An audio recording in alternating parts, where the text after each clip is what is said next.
सर्दियों का मौसम शुरू होती हम सभी के घर में ठंड के लड्डू बनने शुरू हो जाते हैं। आज जो लड्डू मैं बनाऊंगी वो हेल्दी भी होंगे और टेस्टी भी, क्योंकि इसमें मैंने चीनी का बिल्कुल भी यूज़ नहीं किया है। ये लड्डू मैंने गुड़ से बनाए हैं और ये लड्डू बच्चे, बड़े, बूढ़े या फिर जो नई मॉम है उनके लिए तो ये लड्डू रामबाण है। इसे खाकर सर्दियों में आपको ठंड भी नहीं लगेगी और पूरे दिन आपको एनर्जी भी मिलेगी। तो यहाँ पर मैंने सिंघाड़े का आटा लिया है, साथ में ही खसखस और गोंद लिया है, सूखा नारियल है, मखाने हैं, गुड़ और ढेर सारे ड्राई फ्रूट्स लिए हैं। ड्राई फ्रूट्स जो भी आपको पसंद ना हो आप स्किप कर सकते हैं या और ऐड भी कर सकते हैं। आगे वीडियो में मैं आपको सारी चीज़ें डिटेल में बताऊंगी मेज़रमेंट के साथ। तो सबसे पहले क्या करेंगे ना कि जो छुआरे हैं उनके बीज निकाल लेंगे। इसे आप किसी चीज़ से ऊपर से तोड़ेंगे ना तो ये इजीली इसके बीज निकल जाते हैं। इसके बाद जो सूखा नारियल है ना उसे चाकू से छोटे पीस में काट लेंगे। छुआरे और नारियल को मिक्स करके पीसेंगे जिससे आसानी होगी पीसने में, नहीं तो मिक्सी भी टूट जाएगी और डांट अलग से पड़ेगी, तो इस बात का ध्यान रखिएगा। छुआरे पीसने में थोड़ी सी दिक्कत होती है क्योंकि ये बहुत हार्ड होते हैं, तो आप आराम से मिक्सी को चलाएं, बंद करें, इस तरह से आप पीस लें। तो इस बात का ध्यान रखिएगा कि मिक्स करके ही पीसना है। अब हम इसी टाइम पर खसखस भी पीस लेंगे। खसखस मैंने 50 ग्राम लिया है और हाँ, छुआरे 250 ग्राम के करीब है।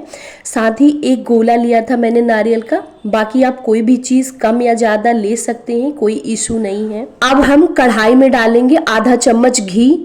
ये घी मैं घर का बना हुआ यूज़ कर रही हूँ, आप मार्केट वाला भी ले सकते हैं। जब घी मेल्ट हो जाए फिर इसमें मखाने डालेंगे और इसे लो फ्लेम पर भूनेंगे। मखाने तो हम सभी को खाने चाहिए क्योंकि इसमें कैल्शियम, पोटेशियम, मैग्नीशियम और प्रोटीन का ये अच्छा स्रोत है जो कि हमारी हड्डियों, बालों के लिए बहुत ही फायदेमंद है। मखाने जब अच्छे से भुन जाए फिर इसे आप किसी प्लेट में ट्रांसफर कर लें और सेम कढ़ाई में आधा चम्मच और घी डालेंगे और इसमें सिंघाड़े का आटा डाल देंगे। इसे भी लो फ्लेम पे ही भुनना है। सिंघाड़े का आटा यहाँ पर मैंने 150 ग्राम के करीब लिया है।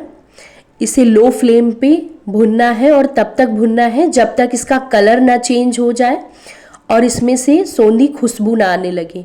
फिर आप इसे किसी दूसरी प्लेट में ट्रांसफ़र कर लें और सेम कढ़ाई में और घी डालेंगे आधा चम्मच। अब हम इसमें जो हमने छुआरे, नारियल और खसखस पीस के रखा था उसे भुनेंगे।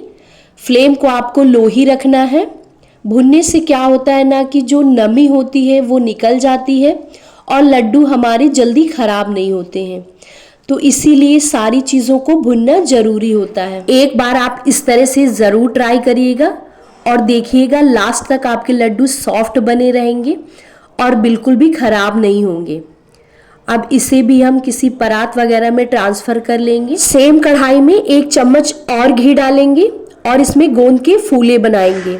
ध्यान रखिएगा कि जब घी अच्छा गर्म हो तभी आप इसमें गोंद डालिएगा, क्योंकि जब हम कम गर्म घी में गोंद डाल देते हैं तो फूले अच्छे से बनते नहीं हैं, फिर खाने में अच्छे नहीं लगते हैं। जब इस तरह से ये फूल जाए फिर आप इन्हें निकाल लीजिएगा और सेम कढ़ाई में आधा चम्मच और घी डालेंगे और सारे ड्राई फ्रूट्स डाल देंगे जो भी आपको पसंद हो और इसे लो फ्लेम पे भून लेंगे। जब अच्छे से भुन जाए फिर इसे भी बाहर निकाल लेंगे। मैंने यहाँ पे काजू, बादाम और अखरोट लिया है। आप और भी ड्राई फ्रूट्स ले सकते हैं जैसे पिस्ता वगैरह। अब सारी चीज़ों को ठंडा कर लेंगे और इसे पीस लेंगे। तो सबसे पहले मैंने मखाने फ्राई किए थे, तो मखाने जल्दी ठंडे हो गए, उन्हें पीस लेंगे और अब ड्राई फ्रूट को भी ठंडा करके पीस लेंगे। ड्राई फ्रूट्स को थोड़ा सा दरदरा रखिएगा तो खाने में बढ़िया लगते हैं। सारी चीज़ें तो पिस गई हैं। अब गोंद को किसी कटोरी, ग्लास या फिर मैसर से इस तरह से मैश कर लेंगे। बहुत ही आसानी से ये मैश हो जाता है। सिंघाड़े का आटा जो हमने भून के रखा था उसे भी इसी में डाल देंगे और सारी चीज़ों को अच्छे से मिक्स कर लेंगे, क्योंकि जब हम इसमें गुड़ मेल्ट करके डालेंगे उसके बाद सारी चीज़ें अच्छे से नहीं मिक्स हो पाएंगी, तो उससे पहले ही आपको इसे सारी चीज़ों को अच्छे से मिक्स करना है। अब हम गुड़ को मेल्ट करेंगे, तो ध्यान रखिएगा कि गुड़ को मेल्ट करने से पहले इसे छोटे पीसेस में इस तरह से काट लेंगे जिससे क्या होगा ना कि गुड़ जल्दी मेल्ट हो जाता है और जलता नहीं है। कढ़ाई में 1 चम्मच घी डालेंगे और गुड़ को इसमें डाल देंगे और ध्यान रखिएगा कि फ्लेम को यहाँ पर लो ही रखना है और इस तरह से इसे चलाते हुए, कंटिन्यूअसली इसे चलाते हुए मेल्ट करना है। गुड़ मैंने 500 ग्राम के करीब लिया है। हमें इसकी चाशनी नहीं बनानी है, सिर्फ मेल्ट करना है, क्योंकि अगर चाशनी बना दी तो फिर लड्डू हमारे हार्ड हो जाएंगे और घर वाले बोलेंगे क्या ही बना दिया। जब ये मेल्ट हो जाए फिर इसे इस तरह से उसी परात में निकाल लेंगे और इसे चम्मच से इस तरह से मिला लेंगे, क्योंकि अभी गुड़ गरम है बहुत ज़्यादा, तो इसे हाथ से नहीं मिलाना है, नहीं तो आप जल जाएंगे। इसे चम्मच से इस तरह से पहले मिला लेंगे। 1-2 मिनट में जब ये ठंडा हो जाएगा फिर आप इसे हाथ से इस तरह से मिलाएंगे। बहुत ही आसानी से इस तरह से ये मिल जाएगा। पूरा आप इसे मिला लें, फिर इसे आप इस तरह से लड्डू के शेप में बना लें। लड्डू बनाने में आप घर में किसी की हेल्प भी ले सकते हैं, क्योंकि इसे थोड़ा जल्दी जल्दी करना पड़ता है, क्योंकि गुड़ हमारा जैसे जैसे ठंडा हो जाएगा फिर लड्डू बनाने में थोड़ा सा मुश्किल होगा। तो आप किसी की हेल्प ले लें और इस तरह से आप दबाते हुए इसके लड्डू बना लें।